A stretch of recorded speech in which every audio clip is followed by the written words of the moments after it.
Bonjour à tous. Aujourd'hui, je vais répondre à Crazy Sally, la personne que vous voyez au-dessus de moi, au sujet d'une de ses vidéos qu'elle a publiée dernièrement dans son compte Instagram où elle parle de ce qui s'est passé à Melilla. Donc, de la mort des migrants subsahariens à Melilla. Donc, petite parenthèse, Melilla est une colonie espagnole, comme la ville de Ceuta, dans le nord du Maroc. Il faut arrêter avec le terme enclave, ce sont des colonies.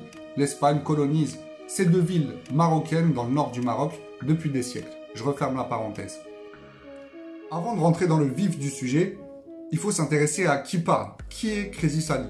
Donc c'est une personne qui est connue dans les réseaux sociaux. Elle a un compte Instagram, comme je vous le disais à l'instant, et un compte YouTube aussi, peut-être plus, peu importe. Et donc elle est française, d'origine camerounaise et marocaine. Son père est un Français d'origine camerounaise ou un Camerounais tout court, et sa mère une Française d'origine marocaine ou une Marocaine tout court. Cela étant dit, on pouvait donc espérer de sa part qu'elle soit le plus neutre possible, qu'elle défende les migrants, puisqu'ils ont la même couleur de peau que son père, mais qu'elle défende aussi le Maroc, puisqu'elle a un lien avec ce pays, à travers sa mère. Mais Crazy Sally a fait un autre choix, elle a choisi son camp, et c'est clairement pas celui du Maroc. Un choix qui a déçu la plupart des Marocains et qui en a irrité certains. Je tiens à préciser que je suis contre tous ceux qui sont allés la menacer ou l'insulter dans ses DM, dans ses messages privés. C'est absolument contre-productif. Je suis contre ça. Produisez des vidéos pour répondre de manière intelligente, avec des arguments, avec des preuves, comme ce que je vais essayer de faire. C'est beaucoup plus intéressant que ce que vous faites. Vous desservez notre cause qui est la défense de notre pays, le Maroc. Inutile de préciser qu'il n'y a pas que chez les franco-marocains ou les Marocains tout court, des trolls, des haters, des gens limités, etc. Il y en a chez tout le monde. Moi-même, j'ai publié des vidéos qui ont pu irriter certaines personnes de couleur noire. Eh bien, j'ai reçu des insultes, des menaces, etc. D'accord? Même si ça intéresse pas beaucoup de monde. Mais je le dis quand même. Revenons à notre sujet. Crazy Sally a le droit de préférer la communauté noire plutôt que l'État marocain ou les Marocains, etc. C'est son droit. Hein. J'ai compris un petit peu son discours. Apparemment, voilà, nous les Nord-Africains, on est les méchants racistes, on est voilà, et puis les Noirs sont les éternelles victimes. C'est un peu ça. Donc, ça vole pas haut, mais je tenais à lui répondre. Ce qu'il faut préciser tout d'abord, c'est que ces migrants ne sont pas tombés du ciel. Ce sont des clandestins qui sont venus illégalement via la Libye et l'Algérie, comme Ylva Johansson l'a précisé. Donc Ylva Johansson, c'est une commissaire européenne aux affaires intérieures. Dans sa vidéo, Crazy Sally nous a parlé de l'entente dernièrement entre le Maroc et l'Espagne au sujet du Sahara marocain.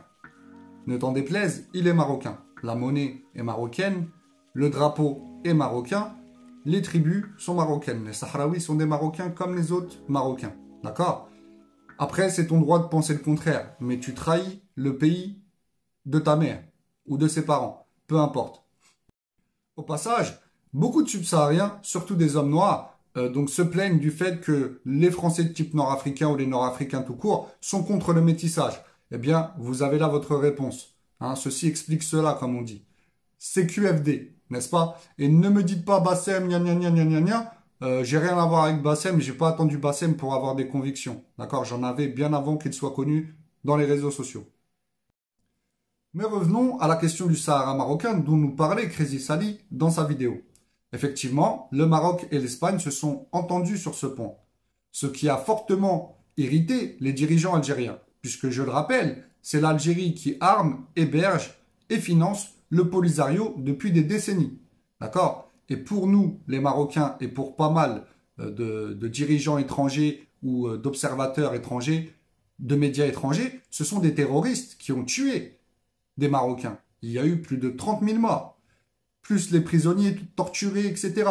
Donc ça, Crazy Sally, apparemment, elle s'en moque complètement. Donc l'Algérie n'est pas innocente dans cette affaire. Les dirigeants algériens ont laissé passer ce nombre impressionnant de migrants, qui sont des clandestins, encore une fois, je le rappelle, vers le Maroc, puisqu'ils savent que, d'une manière ou d'une autre, ça va nuire au Maroc. D'accord? Et ils ont fait ça, je pense, pour punir le Maroc et l'Espagne par rapport à cette entente sur le Sahara marocain. Mais ça, Crazy Sally s'en moque apparemment. Et c'est là où je la trouve malhonnête. Pas que sur ce point d'ailleurs, on va le voir. Je peux vous donner d'autres exemples qui prouvent la malhonnêteté de Crazy Sally. Comme le fait qu'elle montre les images que tout le monde a vues, où on voit les policiers marocains qui frappent des migrants, donc des clandestins encore une fois, qui sont au sol et qui ne représentent pas de menace. Alors, on peut en déduire que c'est de la violence gratuite, etc.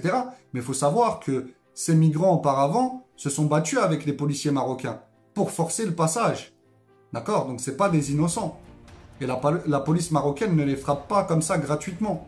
Ce sont des gens violents qui ont donc commis des actes violents envers la police marocaine et celle espagnole qui tentaient de les refouler tout simplement. Et c'est surtout la police marocaine qui était concernée vu que c'est elle qui est du côté d'où ils arrivaient. D'accord? Parce qu'ils sont arrivés de Nador, hein, qui est donc la ville collée à Melilla. Et donc toutes les polices du monde entier commettent des violences.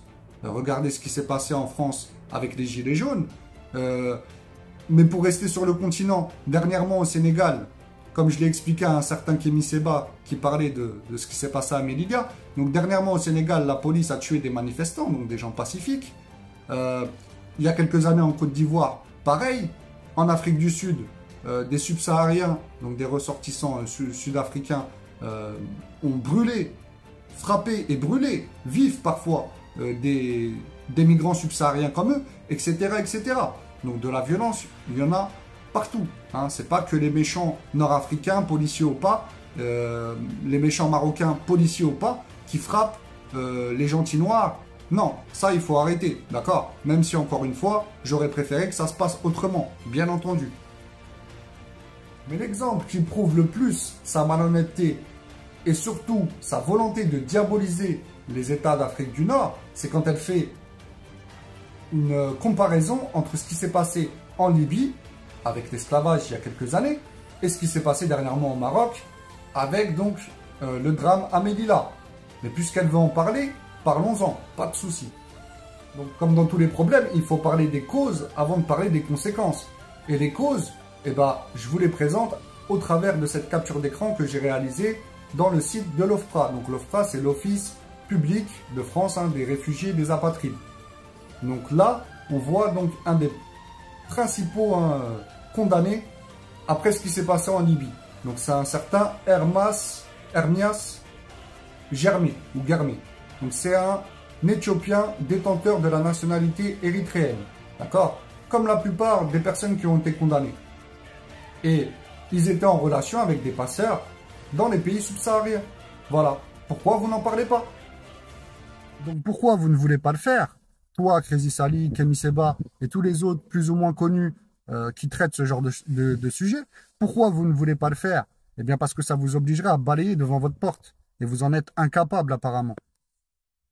Et vous préférez donc la facilité, c'est-à-dire diaboliser les Nord-Africains comme le font les médias européens et remettre tout sur le dos de l'Union européenne et des États d'Afrique du Nord. Et c'est là où on voit votre malhonnêteté en fait.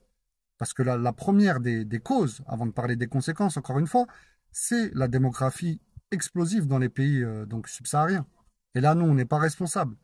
D'accord? Les États comme le Maroc ne sont pas responsables de ça. Et cette démographie crée de la misère, des conflits, comme je l'ai dit, hein, en Afrique du Sud, regardez ce qui s'est passé il y a quelques années, et pousse donc certaines personnes de chez vous malhonnêtes à profiter de cette misère en envoyant des clandestins vivre des calvaires dans des pays étrangers. Ils envoient leurs propres frères vivre des calvaires. En Libye, ils savaient très bien ce qui se passait, ils les envoyaient quand même. Et ailleurs, ils savent très bien ce qui va se passer, ils les envoient quand même. Quand ils les envoient donc vers l'Afrique du Nord, ils savent très bien qu'ils vont vivre dans des forêts, etc., dans des conditions lamentables, etc. Et ça, bizarrement, vous n'en parlez pas. Il faut que vous demandiez à vos dirigeants des pays subsahariens de punir sévèrement ces gens-là. Parce qu'encore une fois, on n'est pas responsable de votre démographie explosive. D'accord? Donc, je ne vais pas défendre l'Union européenne, mais encore une fois, vous ne faites que nous diaboliser comme leurs médias. Vous faites exactement pareil qu'eux. Donc je ne vais pas défendre l'Union européenne car ce sont des impérialistes. Ils dominent tous les pays du continent, nous y compris. Mais ça, apparemment, vous vous en moquez. Et vous faites pareil qu'eux, en fait. Par exemple, cette représentante de l'Union européenne dont j'ai parlé tout à l'heure, elle s'en moque que l'Espagne colonise deux villes dans le nord du Maroc. Et vous aussi, vous faites pareil. Donc, vous êtes injustes comme eux. Et vous êtes même alliés avec eux contre nous. Vous profitez de leur domination sur nos pays. Alors que nous, on ne profite pas de la domination européenne sur vos pays. Nous, on s'en moque. Voilà. On gère avant tout nos problèmes, comme la question du Sahara marocain. Donc, il faut qu'encore une fois, que toi et tous ceux qui prennent la parole, comme Kémy Seba, etc., tous ceux plus ou moins connus, commencent à balayer devant leur porte avant d'accuser toujours les États des autres ou les populations des autres de racisme, etc. D'accord? Parce qu'il y a du racisme, il y en a chez tout le monde, même chez vous. Voilà. Je vous remercie de votre attention. N'hésitez pas à liker et partager au max pour que la vérité soit enfin dite.